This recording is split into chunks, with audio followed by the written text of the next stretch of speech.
go and see the world and just show them what it really means to live life golden. Yeah, we're golden, baby girl, we're golden. They're about to see us shine, cause we're golden. They can't ever break us down, cause we're golden. Assalamualaikum warahmatullahi wabarakatuh. Bismillahirrahmanirrahim. Pertama-tama, marilah kita panjatkan puji serta syukur kehadirat Allah Subhanahu wa taala. Karena dengan ridho, rizki, dan nikmat yang berlimpah, kita masih dapat menjalankan ibadah kepadanya. Selawat serta salam tak lupa kita curahkan kepada junjungan Nabi Muhammad SAW. Hadirin yang dirahmati oleh Allah, pada kesempatan yang berbahagia ini, saya akan menyampaikan kultum singkat tentang ikhlas. Ikhlas dalam arti yang sering kita paham adalah melakukan sesuatu tanpa mengharap balasan apa-apa.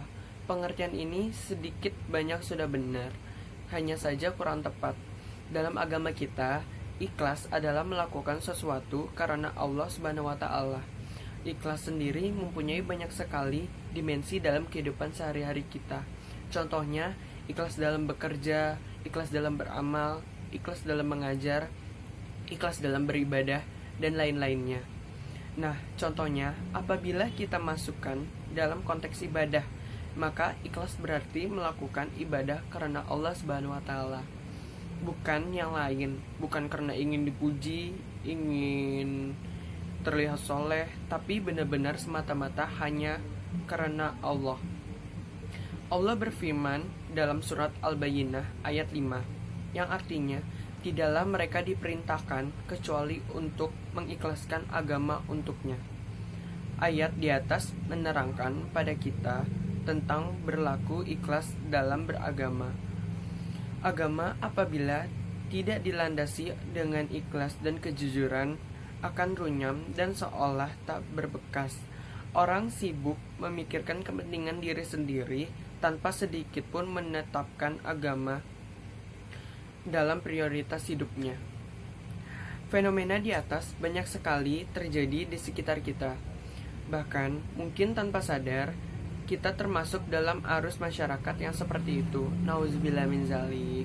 Semoga kita dihindarkan oleh Allah dari sifat seperti itu. Ikhlas dalam beragama menjadi sangat penting untuk pupuk dalam diri, karena dengannya semua urusan menjadi lebih terang dan mudah untuk dijalankan. Ikhlas juga menjadi penting untuk dipraktikkan karena setiap amalan yang kita lakukan tidak sah di mata Allah apabila tidak tanpanya. Dalam hadis yang diriwayatkan oleh Imam Muslim dalam kitab Sahih Muslim, diceritakan tentang suatu perkara yang akan terjadi nanti pada hari akhir di hadapan Allah. Saya kutip satu kisahnya. Dikatakan nanti di hadapan Allah ada seorang hamba ditanya oleh Allah, "Apa yang telah kamu lakukan di dunia wahai hambaku?" Ia menjawab, "Saya berjuang dan berperang demi engkau ya Allah, sehingga saya mati syahid." Allah berkata, "Dusta kamu, sebenarnya kamu berperang bukan karena aku, melainkan agar disebut orang yang berani. Kini kamu telah menyandang gelar tersebut." Kemudian Allah memerintahkan agar dia dicampakkan dan dilempar ke neraka. Kutipan hadis sahih di atas adalah contoh orang yang beribadah dengan tidak ikhlas dan mengharap selainnya. Kisah ini menjadi tamparan keras bagi kita yang masih sering beribadah atau melakukan sesuatu bukan karenanya. Semoga kita termasuk orang-orang yang Allah lindungi dari hal-hal seperti itu. Amin, amin. Hadirin yang dirahmati oleh Allah, dalam beramal juga ikhlas menjadi barometer sebesar apa pahala yang kita dapat. Semakin ikhlas seseorang dalam beramal, semakin besar juga balasan yang diterima. Semakin murni karena Allah dia melakukan sesuatu, maka bernilai amalan itu di sisi Allah Subhanahu wa taala. Nah, setelah memahami urgensi berlaku ikhlas, maka hendaknya kita mulai memupuk dan melatih diri kita untuk ikhlas dalam segala hal, sehingga apa yang telah Rasulullah syaratkan dalam hadisnya tidak terjadi pada kita. Amin.